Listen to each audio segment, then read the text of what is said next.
Baik pemirsa, terima kasih Anda masih setia bersama kami tentunya dalam program Ruang Sehat. Dan kita akan melanjutkan pembahasan kita tadi mengenai nyeri pada leher dan juga pinggang. Nah, untuk cara terbaik nih Mas ya untuk meredakan nyeri pada dua area ini tadi bagian leher dan juga pinggang. Ya. Bagaimana Mas caranya?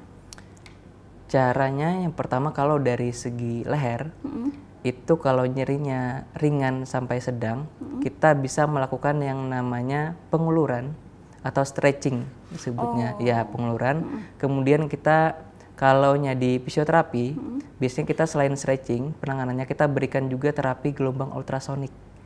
Nah, di situ. Kemudian ada juga stimulasi listrik TENS namanya. Itu akan mempengaruhi saraf yang memunculkan nyeri tadi. Ini alat, memang ada alat-alatnya? Alat fisioterapinya, ya khusus biasanya dari fisioterapi yang menggunakannya. Ini kalau kita berbicara di klinik fisioterapi atau di rumah sakit. Biasanya kita punya alat itu untuk meredakan nyerinya. Nah, terus kalau penanganan secara mandiri, itu nanti bisa kita kasih hot cream. Hot cream di bagian nyerinya. Nah, di situ ini nyeri karena tegang ya. Nyeri karena tegang, kita kasih hot cream, kemudian kita berikan masas atau pijatan searah dengan nyerinya, serabut ototnya, atau menyilang. Menyilang dari serabut ototnya. Anggap kalau leher itu serabutnya dari sini ke bahu. Kita boleh ke atas gini atau menyilang ke bawah ke gini. Nah, jadi kita longitudinal menyilang atau kita ikuti serabutnya. Tujuannya untuk melancarkan peredaran darahnya di situ sehingga nyerinya bakal berkurang. Itu kalau yang mandiri di rumah. Kalau di klinik ada tambahan mungkin dari peralatannya yang mungkin membedakan. Ya. Kalau tanpa hot cream, Mas? Kalau tanpa hot cream, stretching yang paling mampu ya. Atau juga tadi pakai sejenis dipijat biasa aja itu pakai minyak ya? Boleh banget. Hot cream itu sebagai pembantu aja untuk relaksasinya. Iya, karena ada panas-panasnya kalau betul. Kalau selain itu mau dipijat biasa aja, penanganan secara mandiri itu boleh pakai baby oil atau juga minyak zaitun mungkin itu. Nah, itu. Ya. Jadi tidak masalah ya. Tidak masalah. Tapi kalau hot cream mungkin lebih bagus lagi ya. Kalau hot cream ya karena ada relaksasinya mungkin itu lebih nyaman. Tapi ada beberapa orang memang tidak bisa menggunakan hot cream karena mungkin kulitnya yang sensitif atau ada alerginya terhadap yang krim tersebut, jadi bisa kalau diganti, nggak masalah di situ. Tidak masalah. Tidak masalah. Oke, baik. Lalu apakah nyeri pada leher dan pinggang ini bisa juga disebut dengan penyakit orang kantoran, Mas?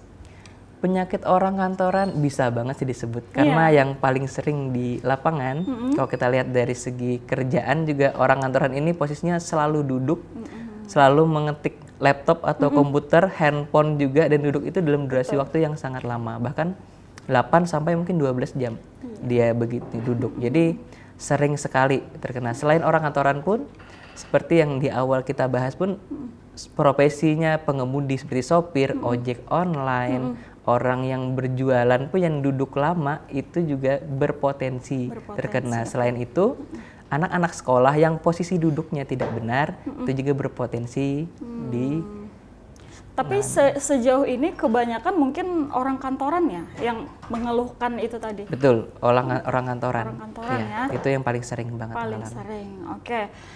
Lalu apakah mungkin Mas bisa nyeri pada pergelangan tangan ini karena sering bergerak atau mengetik? Kalau pergelangan tangan itu betul, itu disebabkan karena seringnya kita mengetik. Itu namanya carpal tunnel syndrome. Jadi itu ada penjepitan saraf di bagian sini, di bagian karpal yang menjepit saraf medianus yang menjalar ke jari, ibu jari sampai setengah jari manis. Itu terjepit di sini karena adanya peradangan sehingga jaringannya membengkak dan menekan sarafnya.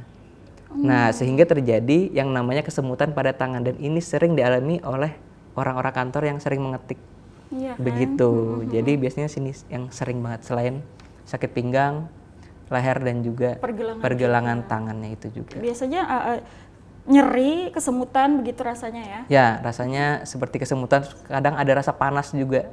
Kadang muncul juga, beberapa orang mungkin mengalami. Karena sering mengetik tadi ya? Sering mengetik. Itu pun bisa menyebabkan sakit pada tangan juga.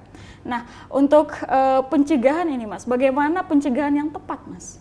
Pencegahan yang tepat untuk nyeri leher dan juga pinggang dulu yang kita bahas, Itu yang pertama posisinya, posisi duduk yang kita perbaiki dulu. Karena kalau penyebab ini tidak kita hilangkan, walaupun kita tangani secara terus-menerus, nanti kambuhan. Nanti bakal balik lagi, ada lagi, karena akar masalah belum diperbaiki. Jadi yang pertama posisinya dulu kita perbaiki. Posisi duduk saat di kantor mungkin dan segala macamnya. Yang pasti posisi duduknya kita perbaiki. Karena itu mempengaruhi dari segi leher dan juga pinggang. Yang kedua, kita bisa lakukan yang namanya peregangan atau stretching. Di situ nanti. Dan juga untuk menghindarinya, ketika kita durasi kerja 2 jam, mungkin kita istirahat sejenak dulu, entah bikin teh, kopi, atau jalan-jalan keluar untuk merubah dari posisi tubuh ini, biar nggak selalu duduk di situ, sehingga terjadi perubahan posisi di sana. Nah, di situ. Baik. Nah, kita mau menepati janji ini, Mas. Untuk posisi duduk yang benar tadi seperti apa, Mas? Posisi duduk yang benar, mungkin saya contohkan di sini ya. Jadi kita contohkan yang salah dulu, baru yang benar, biar kelihatan bedanya. Iya, ada. Kebanyakan orang yang kerja atau orang di sekolah atau yang main game, kadang di rumah, duduknya mesti cari posisi nyaman. Dia bakal nyender gini. Nah, ketika seperti ini, posisi tulang belakang itu bakal flat. Dia bakal nyentuh di sini dan leher kita bakal maju ke depan. Ketika lehernya maju ke depan, ini bakal tegang. Nah, ini penyebabnya. Dan ditambah kalau kita main handphone, mesti nunduk. Nah, itu tambahan lagi tuh, nunduk. Badannya nyender sambil duduk gini, itu kadang berapa jam tidak terasa.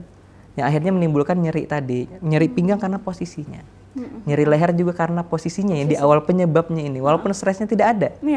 Karena posisi ini akhirnya pegel, saya tidak nyaman. Di situ. Di sekolah pun sama. Sekolah pasti yang nulis nunduk gini. Nah, ini pinggang, ini leher juga, ini kan posisinya miring juga, dan itu banyak sekali mengalami. Itu yang salah. Gimana cara memperbaikinya? Perbaikinya kita duduknya harus tegak. Jadi mundurkan bagian pantat kita ke ujung bed atau sofa. Ini kita tegakkan gini. Artinya yang nyender itu bagian tulang duduk kita di sini, bukan dari belakang yang nyender gini. Ya, jadi tegak gini. Kalau bisa di bagian pinggang, bagian bawah ini dikasih sejenis bantalan. Bisa menggunakan guling yang kecil, bisa menggunakan handuk yang digulung. Artinya mungkin ukurannya sekitar segini lah. Itu ditaruh di belakang, nanti bisa tegak. Bahkan kalau kita lihat pun di mobil-mobil biasanya ada tuh. Di jok mobil ditaruh biasanya tuh, mungkin udah familiar sekali kalau orang yang berkendara tuh tahu itu. Dan itu fungsinya seperti itu, memperbaiki posisi duduk. Kalau kita posisi duduk itu benar, kita bakal duduk itu tahannya lebih lama dibanding posisinya yang salah. Dan itu tidak akan sakit, tidak akan menimbulkan rasa sakit di situ. Kalau benar tadi ya. Ya, kalau posisinya benar di sini. Jadi kita tegak dan kita duduk pun lebih nyaman sebenarnya. Tapi biasanya karena ada kelemahan ototnya, karena kebiasaan nyender kayak gini tadi, akhirnya nggak terbiasa duduk seperti itu dan sering mengeluhkan pegal. Gitu. Kalau duduk sebenarnya gitu aja, simple sebenarnya, tapi susah untuk diaplikasikan, apalagi kita duduk di sofa, di kursi ada sandaran. Susah merubah kebiasaan itu, ya. Habit kita susah banget untuk dirubah. Nyender sambil enak main handphone. HP, kadang bahkan laptop di bawah sini. Nah, itu yang malah makin bahaya ya. Makin bahaya sebenarnya. Leher udah nunduk, radiasi laptop kemana-mana. Artinya kan banyak bahaya. Tapi kita kadang nggak sadar. Tidak sadar. Di situ. Kita kalau hanya mengatasi gejala, tidak mencari tahu akar masalahnya di mana, maka itu akan muncul terus-menerus. Gitu. Jadi kalau bisa kita cari tahu sumbernya apa sih. Jadi posisi duduk tadi harus kita benahi terlebih dahulu. Gitu. Jadi dari posisi duduk dulu ya, Mas ya. Posisi duduk dulu yang kita benahi. Kita perbaiki, kita benahi. Oke pemirsa, kita akan bahas lebih jauh lagi mengenai nyeri pada leher dan juga pinggang, bagaimana cara mengatasinya. Kita akan bahas setelah jeda pariwara berikut. Tetaplah bersama kami di Ruang Sehat.